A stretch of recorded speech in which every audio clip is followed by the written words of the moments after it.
Bonjour tout le monde, ici Pierre Brudeau. Non, sérieusement, ici Catherine d'Un peu de crime dans ton café. Ce que vous allez entendre est un extrait inédit d'un de nos épisodes bonus. Nos épisodes bonus sont disponibles sur Patreon pour les tiers, le Fancy Flat White à 10$ par mois et le Succulent Cold Brew à 15$ par mois. Donc, on vous invite à aller sur Patreon si vous aimez ce que vous allez entendre. Et on espère que vous allez aimer ce que vous allez entendre, parce que sinon, à quoi ça sert qu'on fasse ça? Fait que là, tu vas me raconter une histoire de voleuse sexy, toi, là. Yes, sir. J'espère que vous avez votre lingerie à proximité et que vous avez bien barré vos portes. Je sais pas. Ça n'a aucun rapport. C'est vraiment une bonne combinaison d'action. Ramassez votre lingerie, barrez vos portes. Parce que je m'en vais vous raconter l'histoire de Stéphanie Baudouin, la voleuse saxée de Victoriaville. Oh yeah! Mes sources, attention, je sens que vous êtes surpris et surprises. 100% des articles publiés par le Journal de Montréal. Oh! Color me surprise! Je vais mettre mon chapeau surprise. Oh! Et quelques articles de journaux de région. Wow! Alors, nous allons nous transporter en juillet 2014. En l'espace de quelques jours à peine, plusieurs résidents et résidentes du centre du Québec vont être victimes d'un cambrioleur. Ou peut-être une cambrioleuse? Question mark? Oh! Quand j'ai vu que mes sandales avaient été volées, j'ai dit aux policiers « Il faut qu'il y ait une fille là-dedans », raconte Lorraine Brousseau, résidente du Rando à Victoriaville. C'est une conclusion un peu étrange. Ce que je trouve pas très progressif de votre part, madame. Les messieurs, s'ils veulent porter des jolies sandales dorées à talons hauts, ils ont bien le droit. Absolument. Qui sommes-nous pour juger? Elle ajoute également à la blague que le ou la responsable a fait ça propre, que tout a été remis à sa place. Hey, parle-moi de ça des voleurs fins. Ah, c'est très gentil. Le même jour que Madame Brousseau s'est fait voler ses sandales, une résidente de la rue Prince revient également chez elle pour constater qu'elle s'est fait dérober 400$ en argent, ainsi que le sac à main de sa fille. Une autre résidente de Victoriaville déclare à la police que son vibrateur a disparu. Oh mon Dieu! Elle a appelé la police.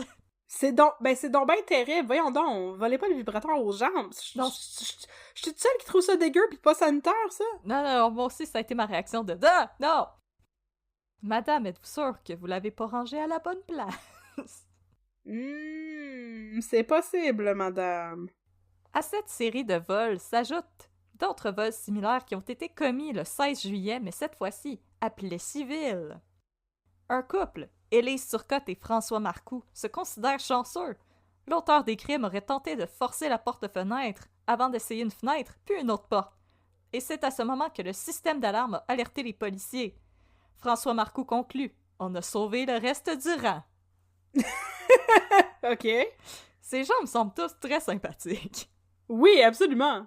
La vague de cambriolage sera toutefois de courte durée, puisque la discrétion n'était pas exactement le point fort du ou de la cambrioleuse. En effet, tandis que plusieurs citoyens du centre du Québec rentraient chez eux pour constater que de l'argent, des bijoux, des vêtements, des armes à feu et des godemichés avaient disparu, un citoyen va remarquer un détail qui va mettre la puce à l'oreille de la SQ.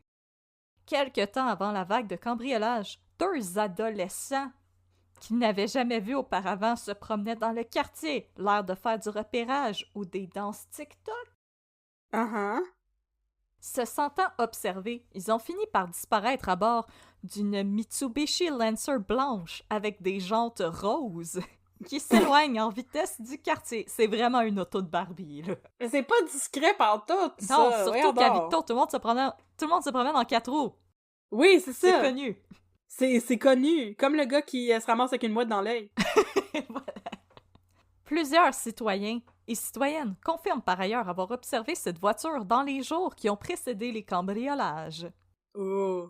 Quelques jours plus tard, les policiers repèrent le véhicule en question dans le stationnement de la fromagerie Victoria à Victoriaville. Oh, est-ce que c'est l'endroit où ils ont inventé la fromage à poutine? Écoute, c'est Statement tellement controversé controversé! cette question-là! Voilà. Mais si tu demandes à ma mère, oui. Je fais confiance à Daniel. Oui. Et c'est là que la SQ va procéder à l'arrestation de Stéphanie Baudouin, 21 ans. Oh mon Dieu! La jeune femme ne cherche pas à résister, mais elle va faire une demande aux policiers qu'on lui laisse quelques minutes avec son cellulaire, le temps d'aller supprimer sa page Facebook. Le temps d'aller faire un live pour dire « Allô tout le monde! Je suis en train de me faire arrêter! » Craignant cependant qu'elle ne tente de détruire de précieuses preuves, les policiers vont refuser, et je veux dire avec raison, et vont l'amener au poste de Victoriaville pour la questionner au sujet de la récente vague de cambriolage qui a eu lieu dans le centre du Québec. Ouais. L'arrestation de Stéphanie Baudouin va prendre son père par surprise. En entrevue avec le Journal de Montréal, qui s'est rendu à Victoriaville, qui avait absolument rien à faire ce jour-là, il va affirmer qu'il ignorait tout de la double vie que menait sa fille. Selon lui, Stéphanie vivait avec lui dans une maison de Victoriaville, avec leurs 2 chiens. Elle avait un copain, était active sur Facebook et inconnue des services de police. En plus d'avoir un job d'été à l'hôpital de Victoriaville, elle allait débuter un stage de 4 mois pour obtenir son diplôme d'études professionnelles pour devenir infirmière auxiliaire. Ce qui sont des bons plans d'avenir, selon moi. Absolument. Les voisins des Baudouin sont du même avis. Selon eux, Stéphanie était une jeune femme polie qui leur disait toujours bonjour.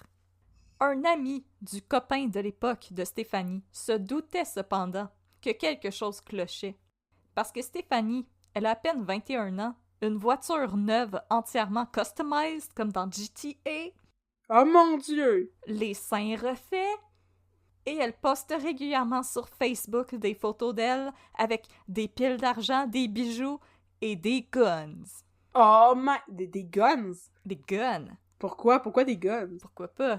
Elle voulait rentrer dans le Gangsta Paradise. OK. Qui est à Victoriaville. Non, c'est pas. OK. Mais là, ces fameuses photos, la police, ils n'auront pas de la misère à les trouver parce que les médias s'en sont déjà emparés.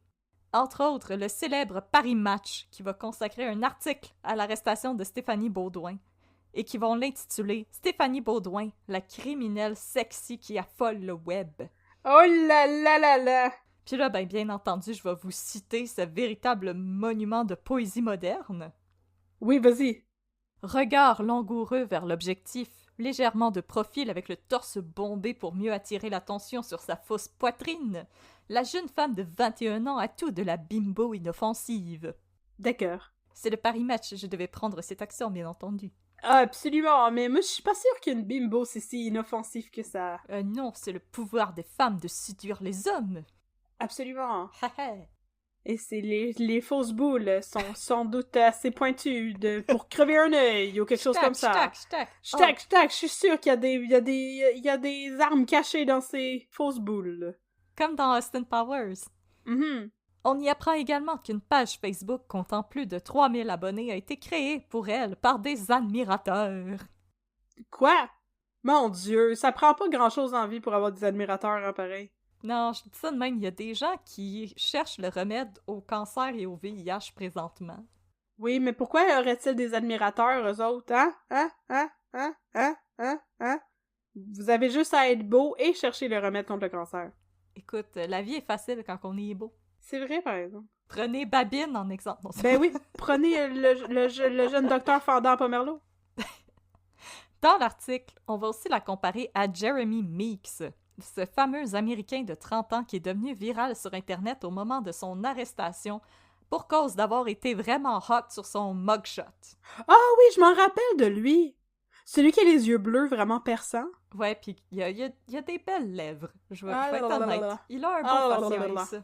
Ah ben là. Pour les curieuses, j'ai décidé d'aller googler vu que ce cas n'était vraiment pas long.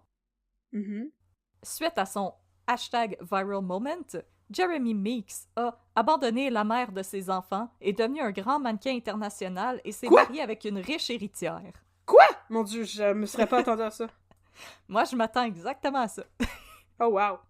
Ouais, je pense qu'il a posé entre autres pour Calvin Klein. Oh my god. Oh non, des gros designers, là, comme si vous le cherchez présentement puis que vous savez pas que c'est le gars qui s'est fait arrêter, vous assumez que c'est genre un ami de David Beckham. Là. Oh mon Dieu. Alors, stat, les chums et les partners, on se revoit sur Patreon!